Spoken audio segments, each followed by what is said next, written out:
So, I did this what if idea a long time ago, and I never finished it. You may remember it as the Clefairy Chronicles. Well, today is the day we change that. So I bring you a series that should have been done a long time ago, but this time, I'm gonna restart it. After the video is over too, I have a special announcement, so stick around if you like videos like this and are interested in a part 2 to this series. With that, let's begin.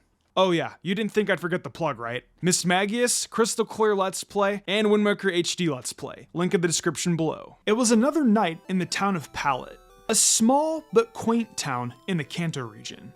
Everyone in town was fast asleep, aside from a young angsty boy who was about to embark on the biggest journey of his life. Ash Ketchum was in his bedroom filled with Pokemon merchandise, having everything you would expect a diehard Pokemon fan to have.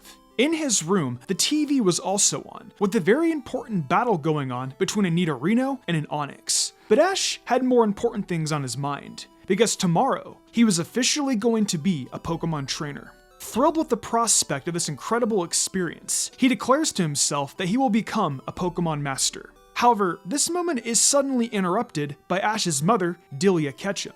She tells the young Pokemon master in the making that it's way past his bedtime, and that if he's gonna watch TV, he should watch something more educational. She then turns the channel to a broadcast of Professor Oak explaining the starter Pokemon, Charmander, Squirtle, and Bulbasaur. This revs up Ash even more, as he starts to think about which one he wants to use. After a bit though, the young boy settles down and he proceeds to fall asleep slowly. As Ash sleeps, he dreams of which starter Pokemon he wants to use, until eventually, morning falls.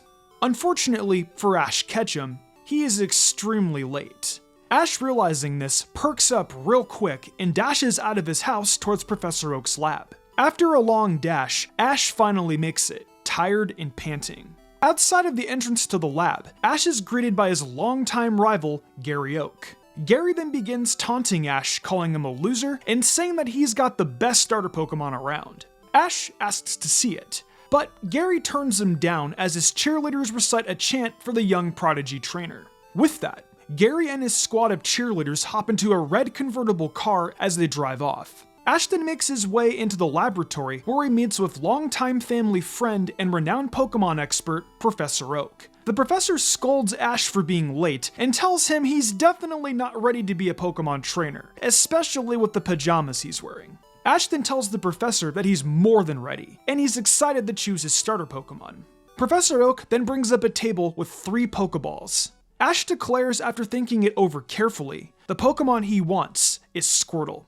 To Ash's chagrin, the ball winds up being empty, as well as the other 2 Pokeballs on the table. Professor Oak begins to tell the young boy, the early bird gets the worm, or in this case, the Pokemon. With sadness on his face, Ash is upset that all the Pokemon have been chosen. Professor Oak then speaks up and says there is still 1 more Pokemon left. Ash, upon hearing this, immediately declares he'll take it. But Professor Oak is a little bit hesitant about this, and asks if he's sure, because this one is a little different than the rest of the starters. Ash says he doesn't care, and he will take anyone. He just wants a Pokemon of his own. Once more, with hesitation, Professor Oak then releases the Pokemon. As the glowing white light of the Pokeball fades, a pink pixie-like Pokemon emerges. Ash, with an expression of excitement, lifts up the pink Pokemon into his arms. However, the pink Pokemon doesn't take too fondly to this, and with an irritable look, starts to double slap him multiple times. The pink Pokemon then crosses her arms and looks away. Ash, dumbfounded by what just happened, looks to Professor Oak for some kind of answer. Professor Oak just says, "I tried to tell you." Ash doesn't care though, and still tells the professor he wants her, and he's positive that they will become the best of friends. Ash then asks the professor what Pokemon this is anyway. The professor then tells him that it's a fairy-type Pokemon named Clefairy, and this one has a major attitude problem and doesn't really respect people. With that, Ash then glances over to Clefairy with the biggest smile on his face and says she's adorable and can't wait to raise her. This, however, doesn't faze Clefairy, as she still stands there ignoring him with her eyes shut and arms crossed. Professor Oak then hands Ash Clefairy's Pokeball alongside some other Pokeballs for catching Pokemon, and also a Pokedex. Ash and Professor Oak then proceed to head outside towards the front of the lab to see Ash off on his way. At the entrance, Ash is greeted by his mother and some other members of Palette who wanted to see Ash off as well. Delia hands Ash food, clothes, and some extra gear oriented for a long journey. Delia then sees Clefairy and is absolutely mesmerized by how adorable she is. She proceeds to pick up the Pokemon, but as Professor Oak and Ash are about to flinch, knowing what's about to happen, they're extremely surprised when they see Clefairy is extremely happy and affectionate towards Delia. As Delia is hugging Clefairy, Clefairy sticks her tongue out to Ash as a way to taunt him. Ash gets a little upset by this, as he asks his mom to put Clefairy down so they could get going. After a few more moments of goodbyes and farewells, Ash and Clefairy then set off. Due to Clefairy not being very cooperative, Ash ties Clefairy up with some rope, dragging her across the ground. Clefairy gets really upset by this, and Ash notices. He then unties her, as Ash asks if he's really that intolerable. With a sassy expression, she shakes her head, and Ash comes up with the idea to put her back in the Pokeball. She then slaps the Pokeball out of his hand, and essentially gives the idea to Ash that she doesn't like being cooped up in Pokeballs, something that Professor Oak didn't know because he was too afraid to bring her out to begin with anyway. Ash then decides to take a break in a nearby field. Feeling a little hungry, he sees his mom packed him a few pastries. As he's about to pull one out, Clefairy walks up to Ash with curiosity in her eyes as her stomach growls. Blushing a little, Ash laughs and says, "You're hungry too, huh?" He then gives half the pastry to her. She hesitantly looks at it and smells it. Ash says it's really good, I promise. She then takes a little nibble. Immediately, Clefairy's face turns to a happy expression as she takes the pastry from Ash's hand as she continues to eat it. Ash then smiles at Clefairy and laughs. Clefairy, still being sassy, turns away from Ash, enjoying her treat away from his gaze. A few moments after enjoying their snacks, Ash sees a bird-like Pokemon in the field. He immediately recognizes it as a Pidgey, but still proceeds to analyze it with the Pokedex. After analyzing it, Ash then proceeds to do the same thing he does in the original story, going up to it with a blanket and getting Sand-Attack to the face. Clefairy is very entertained by this, as she starts laughing at her trainer's ignorance. Ash then says, "You could help, you know. We're supposed to be battling together." Clefairy ignores this comment and heads over to Ash's backpack with the hope she finds more treats. Upon heading over to his backpack, Clefairy sees a Rattata taking her favorite pastries. Clefairy gets enraged by this and begins chasing the Rattata down. As Clefairy keeps running, the Rattata eventually outmaneuvers her, but not before accidentally running into another bird-like Pokemon. This time, however, it was not the gentle and easygoing Pidgey. This time, it was a fiercer-looking bird Pokemon, with a menacing glare, a brown head, and red wings. The bird, engulfed with anger, begins pecking at Clefairy, with other Spearow soon following suit. Ash sees this and screams at the Spearow to leave her alone as he throws rocks at them to get them off her. After a few attempts of rock throwing, the Spearow let loose a little and Ash is able to grab her as he makes a run for it with Clefairy in his arms. The wild Spearow then begin to chase down the duo as they keep running to evade them. Eventually, Ash and Clefairy get to a cliff, where they have no choice but to jump down. With no other options, they take the leap and hope for the best.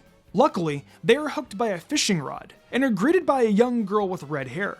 Thinking she was going to catch something big, this girl is then disappointed to find out she only caught a kid. She then sees the injured Clefairy in Ash's hands and gets a face of concern, telling him he should take better care of his Pokemon, and that there is a Pokemon Center just up the road in Viridian City. Ash, hearing this, thanks the girl, but then sees the flock of angry Spearow closing the gap of distance between them. Ash then sees a bicycle and immediately picks it up, putting Clefairy in the basket. The red-haired girl then screams at Ash, declaring that that's her bike. Ash, in a rush, just says that he'll give it back someday. Ash continues to pedal with a determined look to protect his Pokemon at all costs. Clefairy is touched by this, and begins to cry as she realizes what a kind and loving heart Ash actually has. As they keep pedaling though, they hit a rock, causing both Ash and Clefairy to fall off. The flock of Spearow then catches up shortly after. Ash then stands up with what strength he has left, his hands out, signaling he will protect Clefairy at all costs, and there's no way a flock of Spearow could ever stop him from being a Pokemon master. Clefairy breaks down sobbing as she sees her trainer giving his life to protect her. She begins to wiggle her fingers in panic, thinking a metronome could be her only shot at saving Ash's life. With the sheer determination to protect her trainer, Clefairy is able to activate a thunder attack, which streams from the rain clouds at lightning speed, shocking all of the Spearow and engulfing them in an electrical explosion. After some time passes, both Ash and Clefairy wake up after the grueling thunder blast. They both lay on the ground, with Ash smiling at Clefairy, saying they beat him. Clefairy looks at Ash, teary-eyed with a smile on her face, as she crawls up to him to look him in the face and nuzzles him. After the heartwarming moment, they then see a rainbow up in the sky and a bird-like Pokemon flying over it. They are both in awe at the beautiful sight. Ash and Clefairy then begin walking towards Viridian City, with a new love formed and a new unbreakable bond between trainer and Pokemon. So, for those who stuck around till the end, I have a special announcement for you. I'm bringing back Mystic Reads, and I'm rebranding it as Mystic Reads and Mystic What Ifs. I'll be continuing this what if scenario over there. In fact, part 2 is actually up right now. Secondly, the audio recordings for the Road to be a Pokemon Master Kanto Edition fanfic will be returning. However, I will be dropping Yaju Sanin. No one really seemed to enjoy that series. But yeah, if you guys want to keep watching this series, as well as other What If series I have planned in the future, I will leave a link to Mystic Reads and What Ifs in the description below. But with that, I'll see you guys there, and I appreciate you guys watching.